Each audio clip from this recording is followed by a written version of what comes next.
చదువుకోండి. దాదాపుగా పడవ మునిగిపోయినంత పని అయిందంట. 8వ అధ్యాయము మార్క్స్, 4వ అధ్యాయము మార్క్స్ వార్త 36వ వచనం. మార్క్స్ వార్త 4వ అధ్యాయము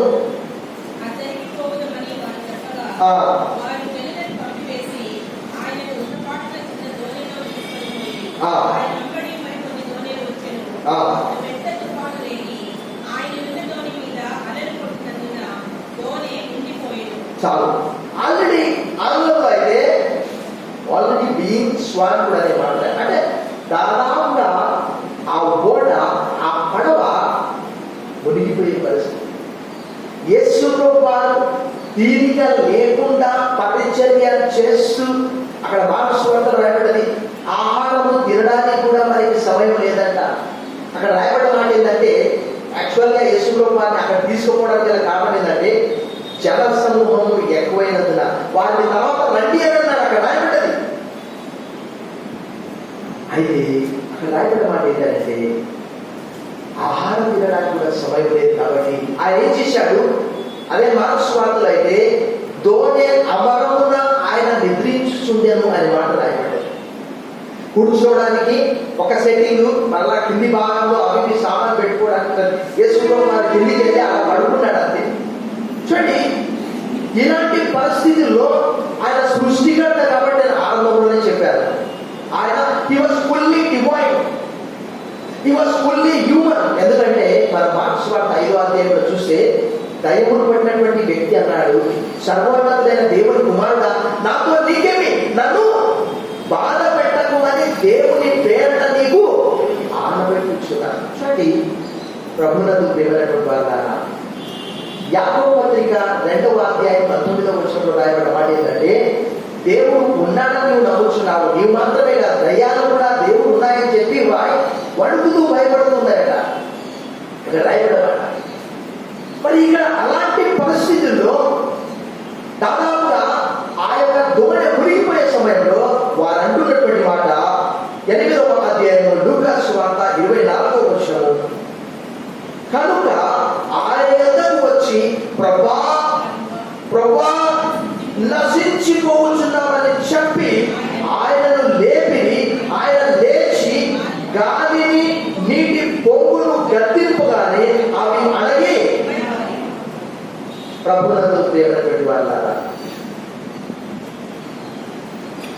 మనందరికీ తెలుసు, మన జీవితంలో అకస్మాత్తుగా కలిగే సమస్యలు, అందులో ఇలాంటిది ఆర్థిక సమస్యలు, అనారోగ్య పరిస్థితులు, కుటుంబ పెద్ద యజమాని కోల్పోవడం, వ్యాపారంలో నష్టం రావడం, ఉద్యోగం పోవడం. చాలా రోజుల నుంచి నేను ఇక్కడ చర్చ అయిపోయిన తర్వాత అక్కడ ప్రార్థన చేయడానికి వెళ్తే చాలా మంది చెప్పే మాట ఏంటంటే, వ్యాపారం లేదు సార్, నాకు ప్రార్థన చేయండి సార్, వ్యాపారం లేదు సార్. ప్రజలు బయటికి రావట్లేదు, ప్రజలు భయపడుతున్నారు. చిన్న వ్యాపారం మొదలుకొని పెద్ద వ్యాపారం వరకు, షాపింగ్ మాల్స్ వల్ల కూడా కోట్ల రూపాయల నష్టం వస్తున్నది. కుటుంబంలో తండ్రి చనిపోయి పిల్లలు అనాథంగా మిగిలిపోయిన వారు ఉన్నారు. ఈరోజు కరోనా వస్తే కనీసం చనిపోయిన తర్వాత ఫోన్ చేసి పరామర్శించేవారు, పలకరించేవారు కూడా లేరు. కానీ ఇక్కడ మనం చూస్తూ ఉన్నాం, ప్రభా వి ఆర్ పెరిషింగ్, మా పని అయిపోయింది ప్రభా, ఇక నీలో ప్రశాంతంగా నిద్రపోతున్నావు. మన సృష్టికర్త మనతో కూడా ఉన్నాడు. చప్పట్లు కొట్టి దేవుడు వెంపరచండి. పాత కొత్త నిబంధన గ్రంథంలో దేవుడు మనకు విడిచిపెట్టినటువంటి సందర్భం అంటూ లేదు.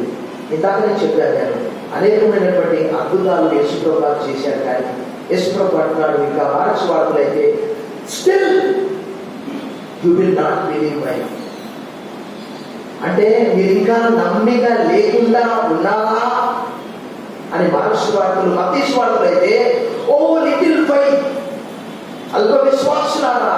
ఇక్కడైతే లూకాసు వార్తలు అయితే వేర్ ఇస్ యువర్ ఫెయిత్, ఈ విశ్వాసము.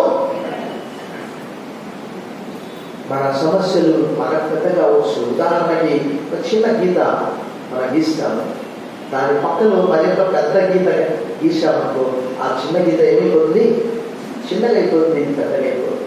మన దేవుడు మనతో కూడా ఉంటే శిష్యులతో ఆ రోజు చెప్పినటువంటి మాట, ఇదిగో యుగ సమాప్తి వరకు సదాకాలం మీతో కూడా ఉన్నాడు. భయం భయం భయం భయం. నాకైతే ఆశ్చర్యం అనిపించింది.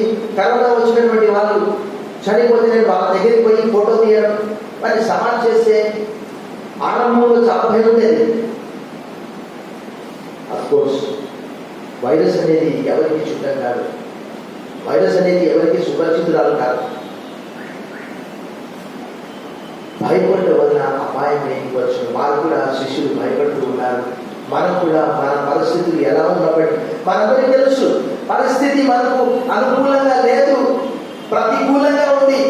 బయటికి వెళ్ళినటువంటి వ్యక్తి నేను ఆలోచన చేస్తూ ఉన్నాను ఏంటి అని అంటే, ఒక కరోనా మాత్రమే కాదు, ఇప్పుడే బయటికి వెళ్ళి వస్తానని చెప్పినటువంటి వ్యక్తి మరలా వార్తాపత్రికల్లో చూస్తూ ఉంటాం. అది ఏ రకంగా కావచ్చు. కానీ ఇక్కడ యేసు ప్రభువు వారైతే చేసినటువంటి ఆ అద్భుతాన్ని బట్టి చివరిగా ఈ మాట చెప్పి నేను ముగిస్తాను. మత్తయి మార్కులో మెరైనర్స్ అనగా ఆ దోణి నడిపేవారు ఆశ్చర్యపోయారు. ఆశ్చర్యము ఏమిటి అంటే ఆయన మాటకవి లోబడుతున్నవని. మార్క్స్ వార్తలో అయితే 2 మాటలు చాలా అద్భుతంగా రాయబడ్డాయి. 4వ అధ్యాయం 38వ వచనంలో రాయబడ్డ మాట ఏంటి అంటే, అక్కడ చాలా జాగ్రత్తగా మనం చూస్తే గాలినట గద్దించాడట. He has rebuked the wind అనే మాట ఆంగ్లంలో రాయబడ్డది. తర్వాత సముద్రాన్ని అంటే ఏమన్నాడట, ఫిష్ ఫిష్ కామ్ అంటే ఆంగ్లంలో డెడ్లీ కామ్, డెడ్లీ కామ్ అనే మాట. అంటే పూర్తిగా మత్తయి మార్కులో వారు అన్నారు, హూ ఇస్ దిస్, ఈయన ఎవరో, ఈయనకు గాలి సముద్రం కూడా కపట్లు పడి దేవుడు భయపరచండి. సరే 2003వ సంవత్సరంలో పరిచయం చేయడానికి ముంబైకి వెళ్ళాను. ఎలిఫెంటా కేవ్స్ అంటే సముద్రంలో ఆవరికి వెళ్ళాలి. ఒక 10-15 కిలోమీటర్ల దూరంలో ఉంటుంది. సముద్రంలో ప్రయాణం చేస్తూ ఉన్నాను, పెద్ద షిప్పు. అక్కడ పెద్ద పెద్ద పాములు చచ్చిపోయినటువంటి తేలుతూ ఉన్నవి. నేను అనుకున్నాను, ఒకవేళ నేను ఇందులో పడిపోతే ఏదో ఒకటి నన్ను మింగేస్తే నా పరిస్థితి. కానీ ఇక్కడ చివరిగా ఈ మాట చదివి మనం ముగించుకుందాం. లూకా సువార్త 8వ అధ్యాయము 25వ వచనం. అప్పుడు ఆయన, మీ విశ్వాసం ఎక్కడ అని వారితో అనెను. అయితే వారు భయపడి, ఈయన గాలికి నీళ్లకు ఆజ్ఞాపింపగా అవి లోబడుచున్నవే, ఈయన ఎవరో అని ఒకరితో ఒకరు చెప్పుకొని. మత్తయి మార్కులో మెరైనర్స్, కానీ లూకాలో మాత్రము శిష్యులు మాత్రము ఆశ్చర్యపోవడం వారి అంతైపోయింది. నేను నా జీవితంలో వచ్చే సమస్య లేనటువంటి ఇల్లు, సమస్య లేనటువంటి హృదయం, సమస్య లేనటువంటి దేశం ఏదైనా ఉన్నదా? ఎవరికైనా సమస్య లేకుండా ఉన్నారా? తప్పకుండా. నేను కూడా కిడ్నీ సమస్యతో బాధపడుతున్నాను గత 15 సంవత్సరాల నుంచి.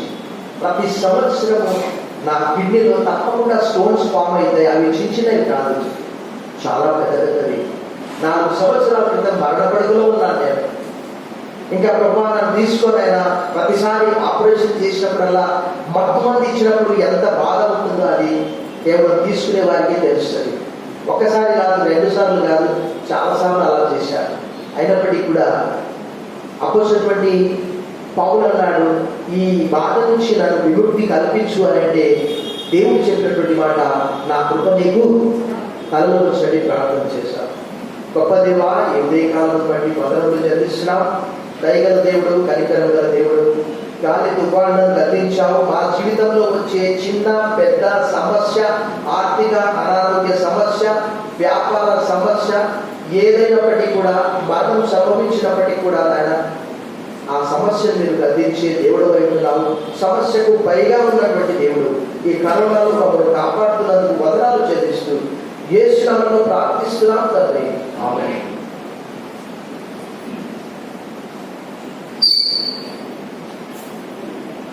ప్రకటనలు కార్యదర్శి గారు క్రీస్తునందు ప్రియమైన వారు ఆరాధనలో పాల్గొన్న మీ అందరికీ ప్రభువు నామములో శుభంగా ఉందని తెలియజేస్తున్నాను. మరి వచ్చే వారం ఆరాధన కూడా ఇదే సమయంలో ప్రారంభించబడుతుంది.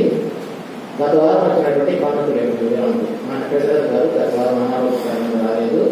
కానుకలకు వివరాలు నేను తెలియజేస్తున్నాను. వర్షిప్ ఆఫరింగ్స్ 2780 రూపాయలు. దశమ భాగంలో మన సంఘ పాత్ర అయినటువంటి ఎవరైనా